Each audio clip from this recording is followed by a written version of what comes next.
नमस्री यतिराजाय विवेकानन्दसूरये सच्चित्सुखस्वरूपाय स्वामिने तापहारिणे.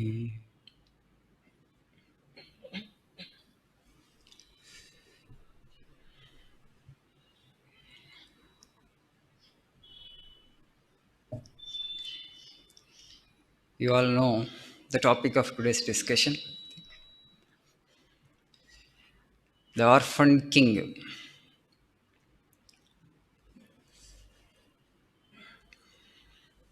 Generally, we talk about God all the time here. So this satsang is meant for talking about God, knowing about God. So who is the orphaned king? Obviously, God is the orphan king. When did he become orphan? How did he become orphan? Who is an orphan? Somebody who has nobody to take care of him, right? Whom we call an orphan. Nobody thinks about that individual, nobody cares for that individual. An individual cannot say that he or she is mine. He is an orphan. So today, God's condition is like that. Nobody seeks him, nobody wants him. We all want the creation, we don't want the creator. We discussed here many times that God has no purpose in creating this universe. Why did God create this world? Is there any purpose? Is there a specific intent? If you say that for this reason, with this desire, he has done the universe, then he is not perfect. Okay, desire or purpose or intent presupposes imperfection. So he also wants something. He has to do something to make himself happy, to make himself complete, to make himself fulfilled. So it is superfluous to think that God actually has created the world with a purpose, with a specific intent in mind. He has no reason. So he doesn't want anything. He is complete. He is totally fulfilled. Then why did he create? Just for fun. It's all his leela. There's nothing for him to gain or achieve from such an act of creating this universe. Okay? He is complete in himself. But just out of fun, he might have done it. It was leela, sport. Just a thought arose in his mind and the universe appeared. God has no purpose in creating this universe, but we have a purpose. We human beings have a purpose, that is to seek the truth, to know God, to know the Creator through the creation. Only we are capable of doing that. Know the species that He has done, has the capacity to seek the truth. That is our privilege, that is our possibility. So, God has no purpose, obviously, but when He has done such a phenomenal universe, He can have some expectation. Oh, Swamiji, how can He have an expectation? Expectation means, again, actually is not fulfilled, right? How God can have an expectation? Yeah, whenever we do something, we have some expectations. God also, let us suppose that He also has an expectation. What could be that expectation? It is this, that the best of His creation seeks Him. So we human beings are the best of His creation. God has only one expectation. If at all He has an expectation, that is this. The best of the things that He has done, namely the human being, seeks Him.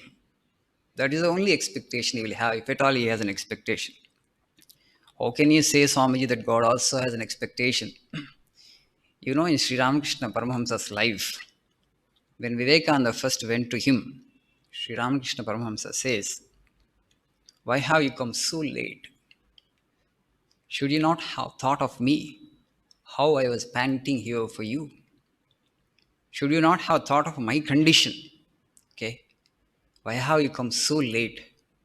Hearing the worldly talk of all these people, my ears are about to be scorched. Continuously hearing about only worldly people, worldly talk, worldly discussions. I never relished this. I found it very difficult to share my feelings, my experience with others. I wanted a person who understands me and my experiences, my feelings. He had been longing for somebody who would hear, who would understand him. He had not got one. After a long wait, he got one person, that was Swami Vivekananda. So that means what? He also felt lonely. He also had an expectation. Today we worship Sri Ramakrishna as an incarnation of God. But when he incarnated in human form, nobody was around, okay, to listen to him, to talk to him, to ask about God. Somebody who seeks God, he was waiting for such an individual. So he would go up that kuti of Mathur Babu, and one day went up and called out loudly, "Oh, my devotees, where are you? Please come, please come, please come." In that huge city of Calcutta, at least a few individuals who would love to talk about God, discuss God, who would listen if somebody talks about God. That was his problem, his predicament, at least his difficulty. So God will not incarnate in this age for sure because nobody will listen. Because he will only talk about himself all the time. How to reach God, how to reach truth, how to reach perfection. But who will listen? When Vivekananda asked him, "Have you seen God?" He said, "Yes, I have seen God. I see him as clearly as I see you. But my child, who wants God in this world? People want money, people want wealth, people want relationships, people want popularity, people want power, people have so many other desires. And if somebody goes to God only to fulfill these desires, it's all barter. Oh God, I will give you this to you, and you give this to me in exchange. God has never told you I want this, but you go and offer on his own, on your own. Okay? At any time God at least appeared in your dream and asked, "You give me this, then I will give you in exchange for this." No. But we go and offer something, though the whole universe belongs to him. He is the king of the universe, he is the Lord of the universe, the whole universe belongs to him. What is that you can give to him? But still we go with so many offerings. That is our weakness, right? You offer something to God and you want something in return for that. He never told you, "I want this. You bring me this, then I will give you this." He never told. They are all human weaknesses. So we go to temples, we worship, and we offer something and we want something in return. No, this is a kind of trade in religion, barter. Nothing wrong actually. Okay, it's all okay. But God would be immensely pleased with that individual who seeks him without expecting anything in return. Why he would be immensely pleased? He would be unhappy if you seek his wealth, his treasury. The universe is his treasury, right? Universe is his treasury, his wealth. You are seeking his wealth, but you are not seeking him. You are seeking the king's treasury, but you are not seeking the king. The king is there, he has his subjects. Subjects are always interested in king's treasury, but never in the king. Would the king would be disappointed or not? King would for sure be disappointed. The child is not interested in the parent. The child is interested in only things that the parent, will provide to it all the time. Parent would be disappointed. Obviously, we're all children of God, but we don't want our father or mother or parent. We want only the things that he can give or she can give to us. So this is our weakness. This is our helplessness. Just love God for the sake of love. That's all. Whatever that you need, whatever that you deserve, that He will give you unasked and unsought. It is the responsibility of the parent to take care of the children. So, there is a Persian story. There was a peasant, an old peasant. He was about 70-year-old. His wife had passed away recently. His children actually migrated to towns and they all settled well. The peasant was staying in the village, very peaceful man, very contented man, happy with the little things that he had. The king of the country had a habit. He would visit his kingdom in disguise. So one day, when the king was making rounds in his kingdom, he happened to go to that village where actually peasant was living. And the king goes to the house of this peasant. He was preparing his food at the time, he was roasting chapatis. King asks him, actually, I'm hungry, would you give something to me? The peasant was very happy. In fact, I've been looking for some guest. Today is my August, you are my August guest. So he shared his food with the king and then they entered into a conversation. Just and they had nice conversation. King was highly impressed with the individual because they were very simple and very contented, very peaceful. His countenance was very serene. His face was radiating peace because he was a contented man, fulfilled man, no more desires. Enough, I have achieved enough in my life. I have no unfulfilled desires. So King took interest in the peasant. King also had been looking for somebody with whom actually he can share his thoughts and ideas. So the frequency matched. So hereafter, King would pay regular visit to this peasant, but of course in disguise. He never revealed that he was the king of the country. It went on for years. And one day King decided to reveal his identity to the peasant. So he sends his guards to the house of the peasant and the guards tell him that king of the country wants to see you. The peasant was a bit frightened. Why king wants to see me? Why I have got a call from the king. So he goes to the palace. There actually king reveals his identity. So I have been making visits to your house. I am the king of the country. I'm highly impressed with your simplicity and your contentment. You are a genuine human being. So please seek whatever you want. And he said, my wealth, my treasury is at your disposal. Or whatever you want, you just ask of me, and it shall be granted. Then the peasant said, O king, as I have already told you, I am contented. I don't need anything. I'm quite contented with the things that I have. I don't need anything. The king insisted that no, you must seek something from me. Then the peasant said, oh, if you are so keen to give something to me, please don't deprive me the pleasure of your company. Please keep coming to me as you used to come. That's all I want from you. So, this is how we need to develop love for God. You should not seek anything from God. He knows what we need. If at all you have to seek something from God, this is the only thing. Please give me the pleasure of your company. May I not forget you. May I not forget you. Please give me the pleasure of your company. That's all what you need to seek, nothing else. But we seek so many things. That means we only want the treasury of the king, but we don't want the king. This is our foolishness. If you are wise, you seek the king. Once actually king is impressed with you, the whole treasury of the king is yours, right? Once you seek the creator, the whole creation is yours. So this much of wisdom we should have, right? This much of wisdom should come upon us. So then why we don't seek the creator? Why we have made him an orphan? We made him an orphan. There is a statement in Bible, this also I have quoted so many times. Jesus actually was doing many miracles. One day, actually, many people brought the sick people and demon possessed. So he chanted some mantra, and so he drove away the demons. He cast out the spirits, and also he healed the sick. Many people gathered around him. Then he told the multitudes, "Please go away now." But one scribe, a Jewish theologian, he said to Jesus, "So I will follow you wherever you go. I will follow you wherever you go." Then Jesus said, "The foxes have their holes, the birds of the sky have their nests, but the Son of Man has no place to lay his head."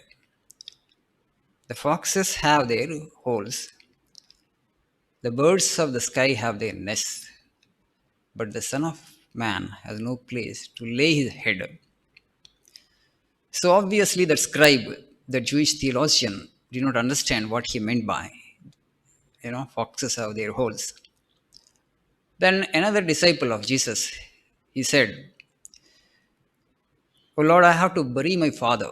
His father was dead. He wanted to go to complete the final rites. I want to bury my father. Then he said, follow me. Let the dead bury the dead.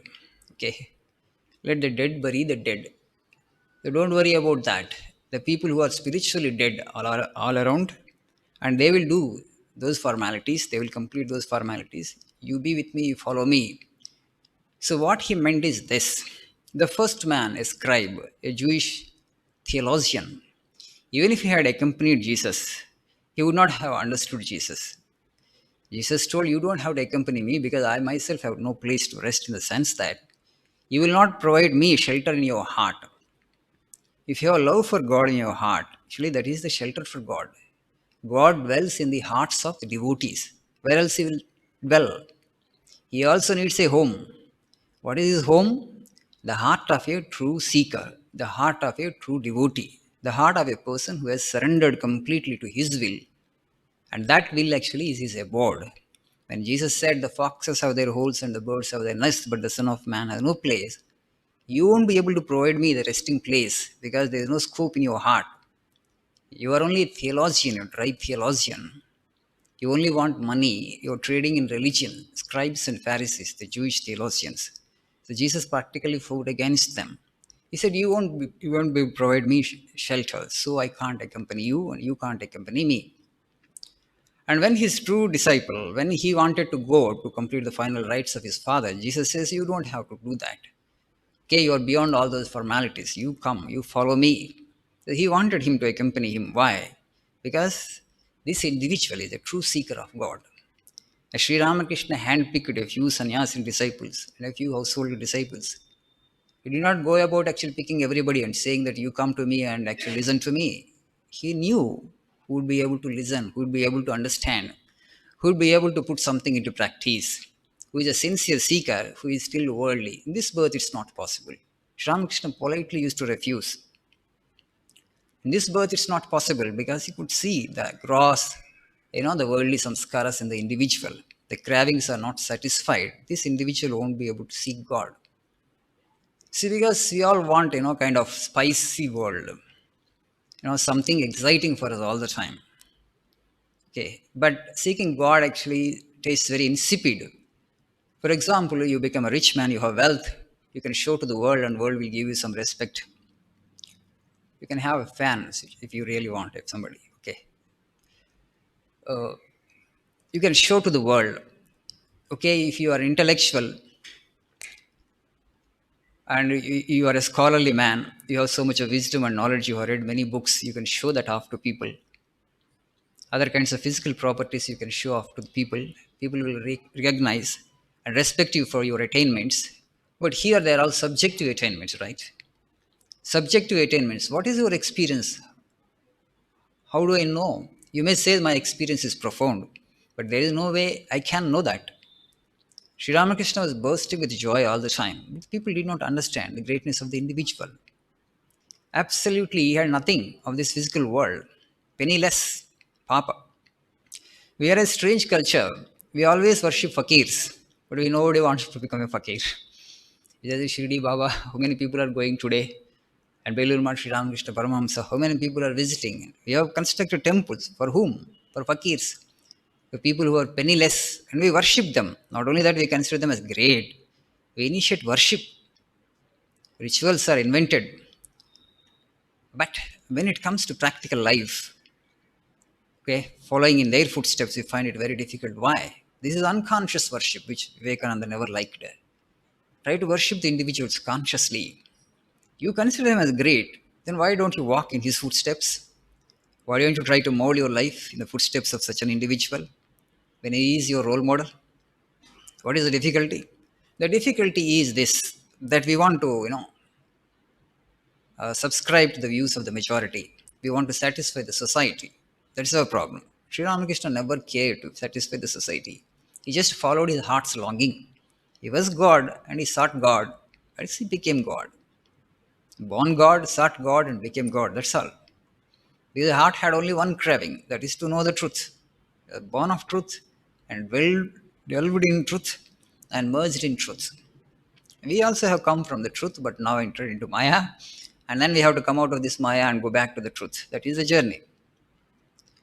So, if you ask me in the recent history, if you have to judge the success of an individual in terms of the happiness that the individual had attained, I consider Sri Ramakrishna as the most successful man in the sense that his joy, his experience of life was the highest and the greatest.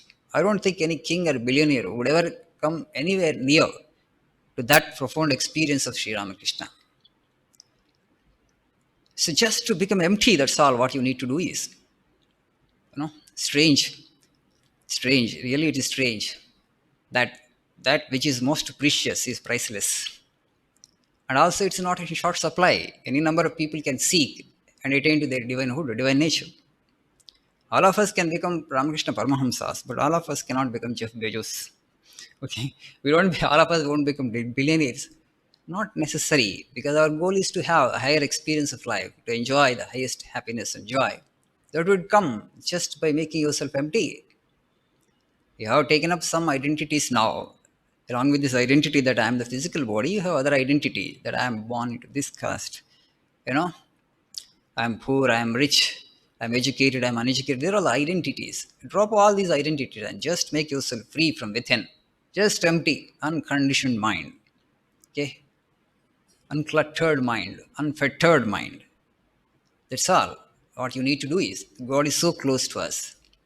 You will have the highest experience, you will have the bliss, and you will have immortality, deathlessness. But nothing of this physical world will promise you deathlessness, right?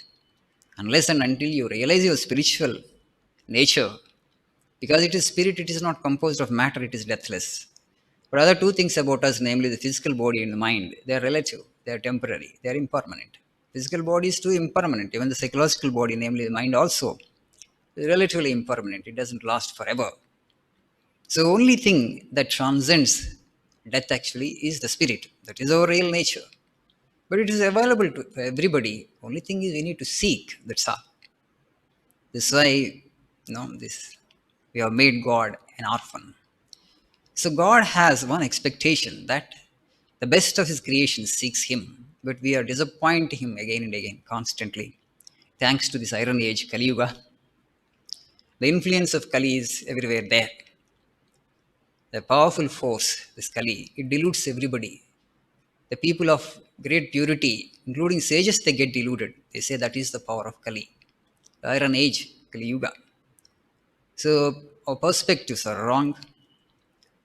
Okay, our priorities are wrong. And so nobody seeks God consciously. Now and then, so the nature is giving us blows, blow after blow.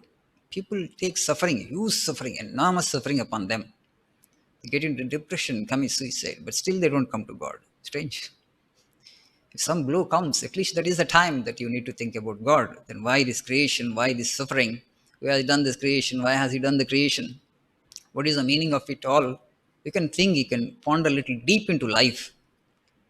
Okay. And then come to the spiritual path.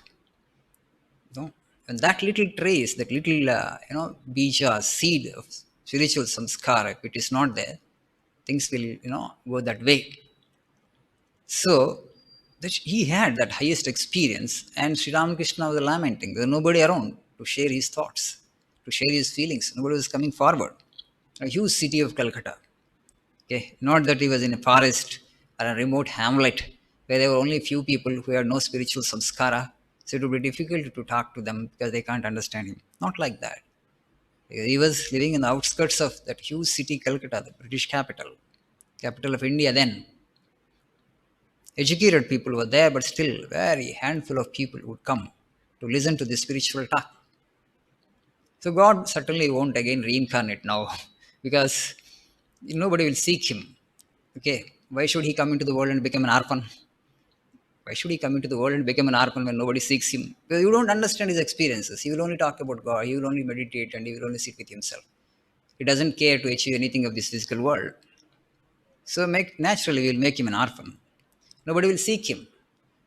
So the already has come just 200 years back, but we are ignoring.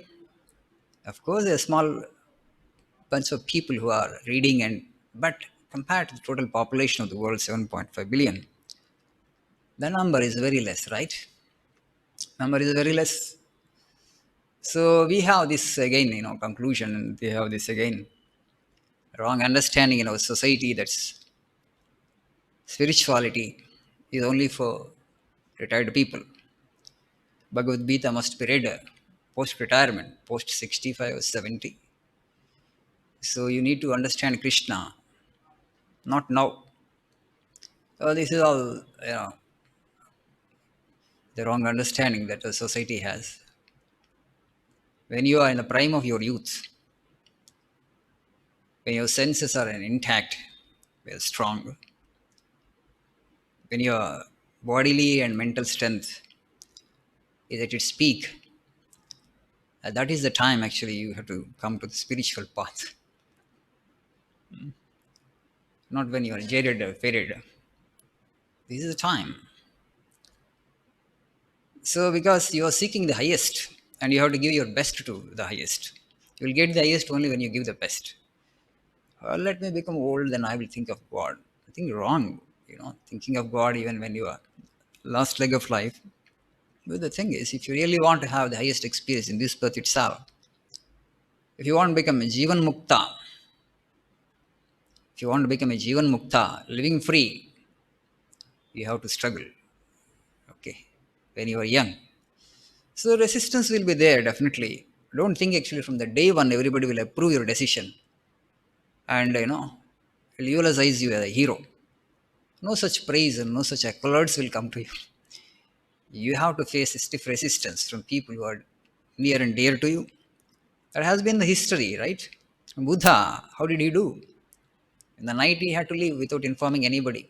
Shankaracharya, what difficulty, okay, to come out of his mother. The search for truth. I'm not saying that everybody should become a sannyasi. Please don't get me wrong. I don't mean that. You have to seek the truth. We have so many desires, and that desire to know the truth, to know God, should be the predominant desire, the strongest desire of your personality.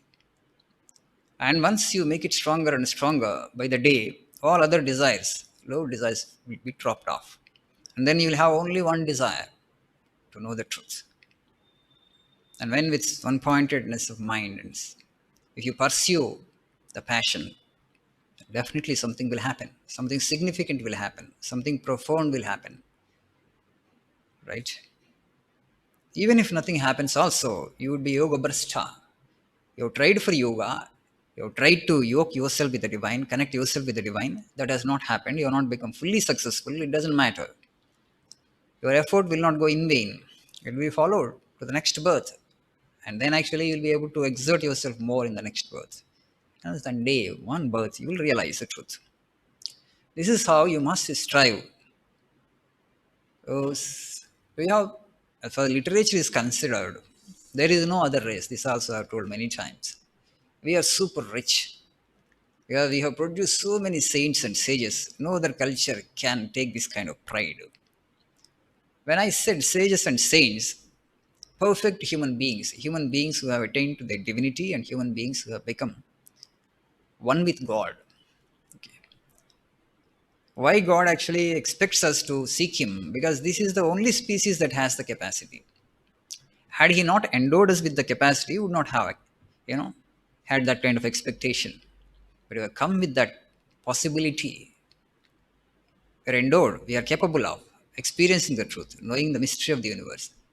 So we must make use of this possibility, this ability that we are endowed with. So that's what our scriptures say, that Sri Ramakrishna would say again and again that human birth has only one purpose, that is to know the truth. All other objectives are secondary objectives according to him. They are not actually of great importance. So if you are not seeking the truth and you are investing all your energies only for the sake of this world, uh, it's like you are going to a king and you are asking the king to give you 1 kg of brinjals. Okay? Whatever may be your worldly attainments, the people may praise you as the most successful man. You may become role model for many people, but still, from inwardly, your experience of life will not be that great, I tell you. till you touch the spirit inwardly. But world actually considers you a successful individual. Okay, they lionize you. You are a demigod for many people in the world, but still, from within your experience of life, will not be that great and highest. But that's why I have told you that as far as Sri Ramakrishna actually is considered, when he was experiencing that samadhi repeatedly, that was the highest experience of life, which cannot be described in words. When they say Buddha, on the day of his enlightenment, he was unable to control the joy. We can say that unable to control the misery or the suffering. But his condition was that he was not able to contain the joy. It was such a profound experience. They say Buddha would uh, pace to and fro. The joy was so huge and so intense and so extraordinary. Nowhere near the imagination, the greatest imagination of the mind. The mind may be very powerful in imagination, but that joy, even beyond the imagination of the purest of the mind, that was the state. So unable to control, you would pace to and fro. Upanishadic sages, they, the Samagana, they sang, "Aau, aau, aau," continuously. Because that is how actually they express their joy of attaining samadhi, attaining the highest godhood. Sri Ramakrishna used to go to devotees' houses regularly. And as soon as they would start singing the divine name, he would go into ecstasy. After sometimes that ecstasy, how he would express, he would break into dance. Into dancing mode, he would come. Sometimes he would dance gently, like a peacock. Sometimes his dance would be like a gamboling of a lion, so graceful, so majestic. The movements were so majestic. Fortunate were the people who had witnessed him dancing. Not that he wanted to dance. Unable to contain that joy and that ecstasy, his body would get into that dancing mode. And some of the devotees wanted to repeat that, wanted to imitate Sri Ramakrishna when he was in Kashipur garden house, suffering from cancer. They were all dancing in that courtyard one day, imitating Sri Ramakrishna, how he used to dance when he would go to devotees' houses. And Vivekananda rebuked them. This is very base imitation. For you are imitating the external gestures of Sri Ramakrishna, whereas Sri Ramakrishna never wanted to dance. That was the exuberance of joy, exuberance of the ecstasy, which made him burst into the dancing mode. Not that he wanted to dance and wanted to show to the devotees. That was so spontaneous and so natural. Here you are imitating that dancing of Sri Ramakrishna. This is imitation, this is artificial, this is base. It doesn't look nice, it doesn't look graceful. Swami said, no, you have to prepare your mind for that kind of state, ecstasy. One birth may not be sufficient, it doesn't matter. Simply he was dancing and you also want to dance. Swami said, Vivekananda, no, don't imitate like that, it doesn't work. It's artificial, it doesn't look nice. But Sri Ramakrishna, it was different. It was exuberance of joy, exuberance of that ecstasy. And it was so majestic and so graceful to look at. The people who had witnessed that, they mentioned here and there how you would dance. It just happens like that. Sometimes they would be stoic, sometimes they would weep, sometimes they would dance. All these people who are avadutas, who have experienced that highest level of samadhi, that's how actually the highest joy, people who experience the highest joy, express themselves outwardly. So compared to that joy, the richest, Ashishto, Drudishto, Balishto, they say, Taittiriya Upanishad, all the best things of the world you have. You are in the prime of your youth, all the best things of the world. You are rich, you are educated, you are handsome, beautiful, everything that the best the world has to offer, you have got. So that means you have some measure of joy. Almost all the wants of this mundane world are fulfilled, are satisfied to you. Okay, if that satisfaction is considered as one unit, and the joy of a person like Sri Ramakrishna Paramahamsa would be a billion times the joy of that joy. For most of us, there is suffering because we have so many wants and all those wants are not satisfied. Okay, let us suppose all your worldly wants are satisfied. What are the best thing that the world has to offer? You have got already. But still, your joy, if it is one unit, and if this is compared with the joy of Sri Ramakrishna Paramahamsa, Buddha, Shankara, Vivekananda, in the Samadhi state that they had experienced, that joy would be billion times this joy. That's what the Upanishad says that. You multiply it, multiply it, multiply, multiply it. That is, naturally, it's very difficult for ordinary people to contain such a huge amount of joy all of a sudden. That's why preparation is required. You have to understand. You have to imagine when the mind becomes purer and purer, purer and purer, when you come close to that samadhi state, then God actually, bit by bit, He reveals this would be the experience, this would be the experience. A little intellectual understanding will come, then you will be able to digest it. So without that, if somebody comes, some realized soul comes and touches you and wants to give you, wants to, you know, taste you that experience, you won't be able to digest it all of a sudden. Vivekananda could not digest it.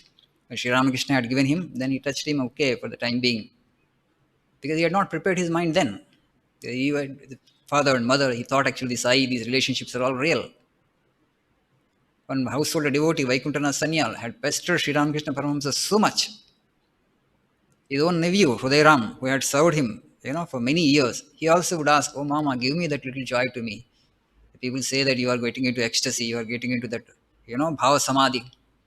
I've been serving you so faithfully. Why don't you give little that of experience? Why are you so confused? Why are you so stingy? And Sri Ramakrishna, okay, this fellow is tormenting me so much. Let him experience little of that joy because he had served me. And he touched him. But this Ram burst into the joy. Then he could not contain that. He started shouting, "Oh, Mama, this much of joy. Let us tell everybody. Okay, okay, come, come." He started calling out to everybody. And then Sri Ramakrishna Paramahamsa says that, "Rascal, I experience it every moment. I am actually self contained. A little of it I had given, but you are not able to contain it." And that Vaikuntana Sanyal also, everywhere he saw only Sri Ramakrishna Paramahamsa for 3 days. Then he could not perform any of his worldly responsibilities. He said, "Please take it back, please take it back." And Sri Ramakrishna touched him and actually withdrew that experience for him. So it's all the preparation. A very ordinary worldly person won't be able to digest it all of a sudden. So you have to develop this passion, the body and the physical, as much as possible before you can expect to digest that highest experience. So God actually made orphan in this way by not seeking him, right? The best of his creation, the greatest of his child, okay, children, they are not seeking him. Other creatures, anyway, they are not endowed. They don't have the capacity. But we have the capacity. Human beings have the capacity. The creation is there. Such a phenomenal creation. Who must be the creator? How am I to know? How am I to seek? Ramakrishna Paramahamsa would tell to Divine Mother Kali, "I don't know your real nature, Mother. But I know that you are the creator because I see the creation because I have not done this. Who has done this? You must have done it." He was actually imploring that ultimate consciousness, that ultimate intelligence to reveal. I can't know it by myself. Unless you reveal yourself, unless you become propitious to me, unless you shower your grace upon me, there is no way I can know you. My intellect is too puny to grasp you. So how many things of the world we are able to understand? You tell me. There's so many events are happening. We're not able to give a rational explanation to that. For example, this virus, why it has come, we don't have an explanation, satisfactory explanation. We are clueless as to the majority of the happenings that are, around us all the time. Only personal life also. So many things happen, so many events happen, mishaps happen sometimes. We struggle to understand. We don't understand it. So it's our Leela. Divine Mothers play, they are just instruments. You just surrender. So you have nothing to lose then because you are completely surrendered. Everything belongs to Mother. This is only a toy, a play instrument in the hands of Mother. How she wants to play with this instrument, her instrument, she will play because it's hers after all. When you surrender to that degree, then you will become painless. No suffering can touch you. But the greatness of this age, we're all in Kali Yuga. We don't have to be disappointed. Bhagavata says that this is the greatest of all the 4 yugas. Why? It's very easy to propitiate the Lord. Because nobody seeks him. He has become an orphan. That individual who seeks him becomes supremely dear to him. Very few people seek him. So naturally, you will become VIP in the eyes of the Lord because you are the only guy who is seeking him. The rest of the people have ignored him. They don't want him. They don't want to talk about him. They don't want to hear about him. You always want to talk about him. You always want to hear about him. You are seeking him. You reduce your worldly desires, and at least a part of the mind you are trying to focus on God. So then naturally, it's easy to please him. Okay, he will hold on to you. Not that you have to hold on to him. He will hold on to you. because you are such a rare guy for him, because you are the only person seeking among the millions and millions of people that are there. We have the capacity to seek the truth, to seek the Lord, but they are not seeking. Bhagavata says, Kalehe dosha nide rajan hi asti eko mahan gunaha. This Kali is full of evil, but still there is one great quality about this age. That is this. Kirtanadeva Krishnasya Mukta Sangha Param Rajayet. Just by repeating God's name, you'll go beyond all attachments and you'll attain to your divinehood. That is the greatness. God has given us these concessions. Are you making use of these concessions? Concessions for Kali Yuga. This is the concession that He has given. Very easy to propitiate Him because very few people will be really wanting God. So don't get deluded by the people who are going to temples. There are many, lakhs and millions of people are going. All of them, they don't want God. They want God's riches. They know that God is all powerful because He has done the creation. To that extent, they have faith. To that extent, they will be benefited, no doubt, because they have faith that He will give. But what they are asking for? Are they asking for God as such? Oh Lord, you just be with me. That's all. I don't want anything. He will give you whatever you need. Even if you get more than what you need, it's a big trouble, right?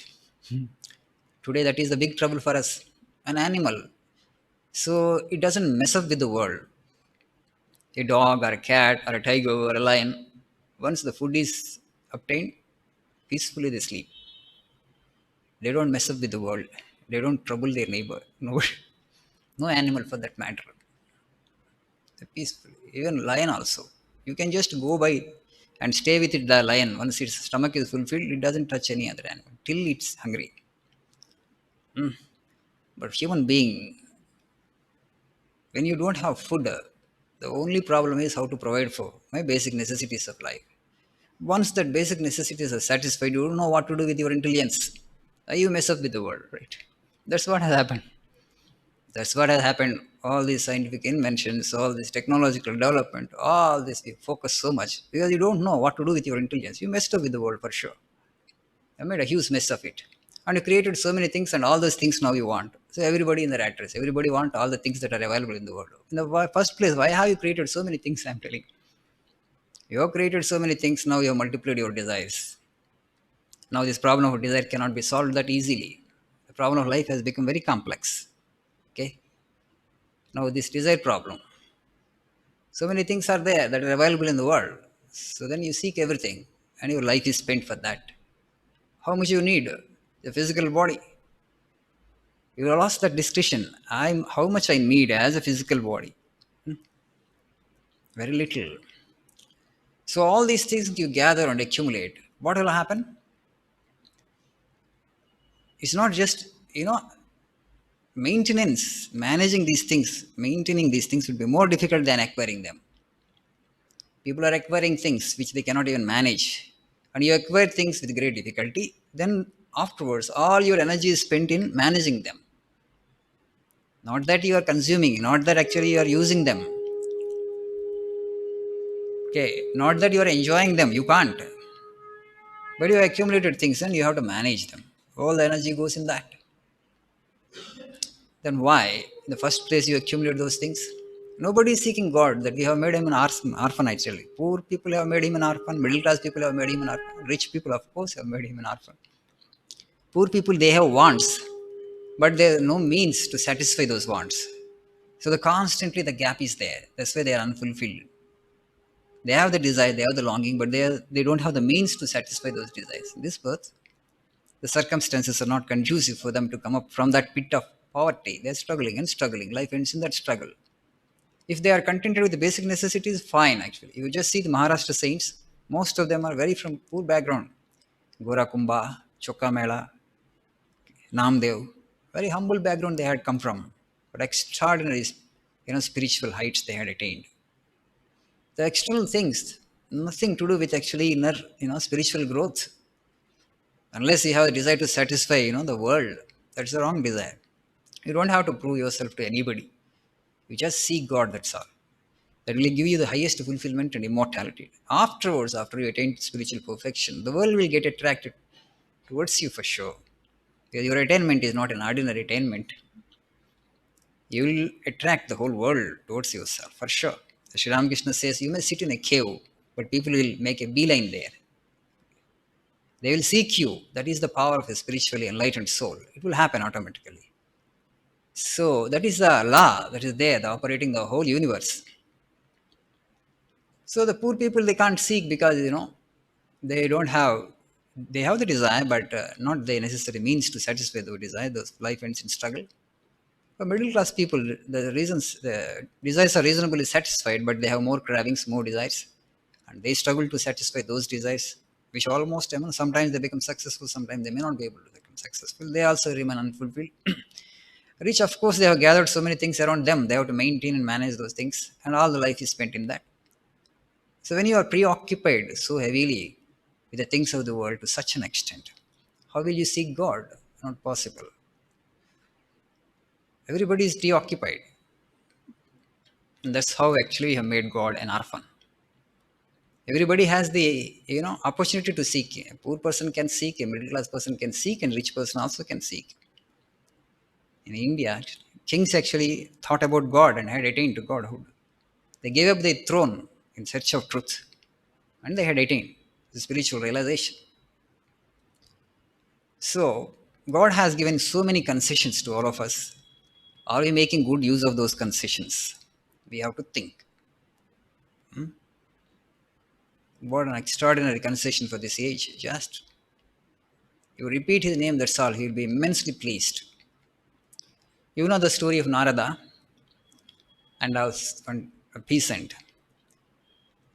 How kind and compassionate God for people of this age. This story, we all know this story, but again, I'll just narrate it. It's a very brief story. Narada once developed a little pride because he would repeat Narayana's name all the time, 24 hours, 24 by 7. Not like that. Narayana, Narayana, nothing else. Even in dream also only Narayana. And that because every spore in the cell, every cell, that word Narayana actually is gone, imprinted, software. It is designed into the cell, that word Narayana. So effortlessly the Narayana's name would come out of his lips. One day he had developed a little pride. I am the greatest devotee of the Lord. Then the Lord had, detected the thought. Oh, he developed a little pride. Then he goes and tells, Lord, is there anybody who is greater than me in terms of devotion he or she has towards you? The Lord says, certainly you are not the greatest devotee of mine. And Narada became curious. 24 by 7 I repeat his name, and God says that you are not the greatest devotee of mine. Is there somebody actually who can do more than this? And then Lord says, yes, I will show you. Then both of them come to the earth from Vaikunta, and Lord takes him to a poor peasant's house. Or what he does, every day before going to bed, that peasant repeats God's name once, Narayana, and then he sleeps. Again, when he gets up in the morning, once he says Narayana, and then all his daily chores, other works, he will perform. Then Narada asks, "You- just 2 times in a day he is repeating your name. How can he be greater than me? How can he be the greatest devotee of you, O Lord? I could not get it." The Lord says, okay. Oh. And after going to Vaikunta, we asked him, Narada, I'll just give you a small work. Can you do? And Narada said, fine, O Lord. I'm here to serve you all the time. Okay, I am yours, in fact. You tell me what I should do. And the Lord says, actually, He gives him a bowl full of oil. Okay, you put it on your head and circumambulate this Vaikuntha thrice and come back to me. The condition is not even a drop of oil should spill over. Narada is a simple task. He takes it upon his head. Of course, he had the highest concentration. She would not move his head this way or that way. So simply thrice he circumambulated the Vaikuntha and comes back to the Lord and gives it to him, the bowl. Not even a drop spilled over, O Lord. How many times did you repeat my name during your circumambulation? He said. How is that possible? I am concentrating on this. You should not spill over, you told. And the Lord says, no, because only one task I have given you, and your mind is fully focused on that, you forgot me. And that peasant, that householder on the earth, I have given so many tasks. Okay, managing the family, wife and children, dealing with people. Okay, earning the bread. This is not small thing. So many responsibilities I have given him. In the midst of all these responsibilities, he bothers to remember me. Makes it a point to remember me, not to forget me twice in a day. It's not a simple thing. Then Narada understands how burdensome samsara is. Because God has freed me, no samsara, okay, no family ties. So it's easy for me to repeat God's name all the time.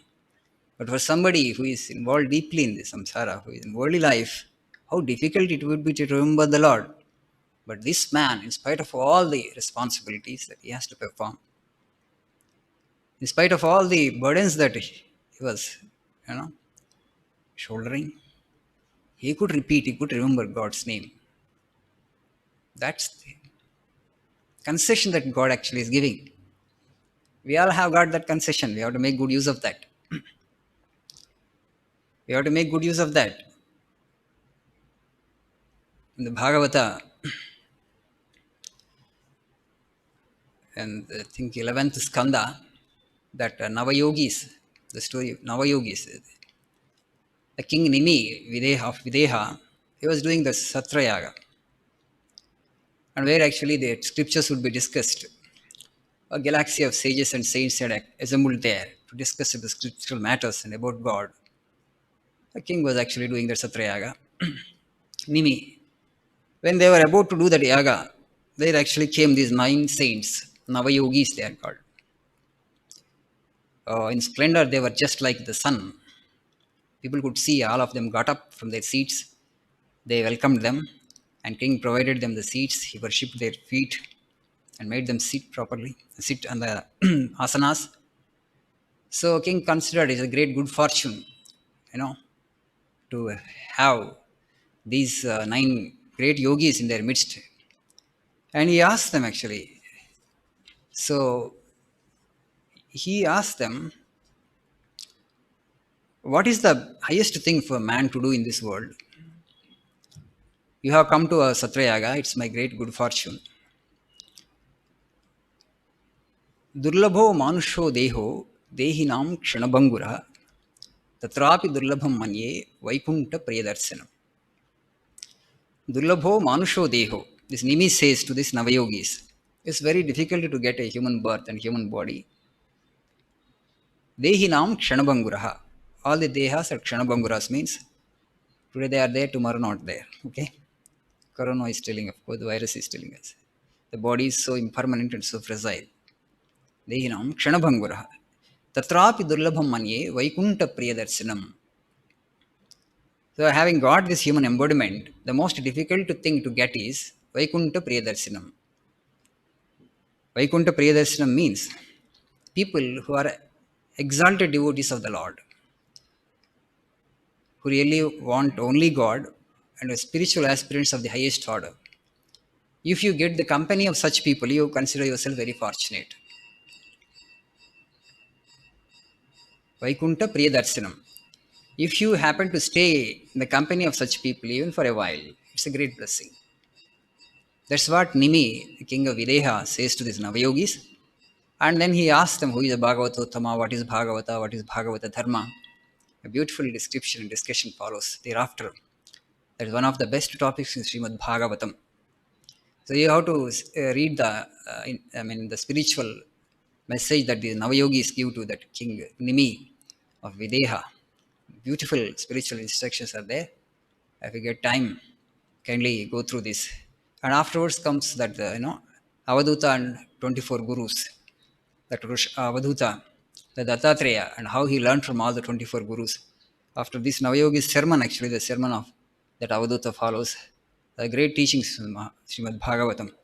If you read that, you will have a clear understanding as to the greatness of Bhagavata Dharma, as to the greatness of a devotee of the Lord, as to the greatness of, seeking God Himself. Why should we seek God and what we will gain by seeking God? Why the individuals who seek God are the salt of the earth. All those things you will come to know if you read that episode from Srimad Bhagavatam. So today Ekadasi, Ramanam Sankirtana is there. We shall stop here for today.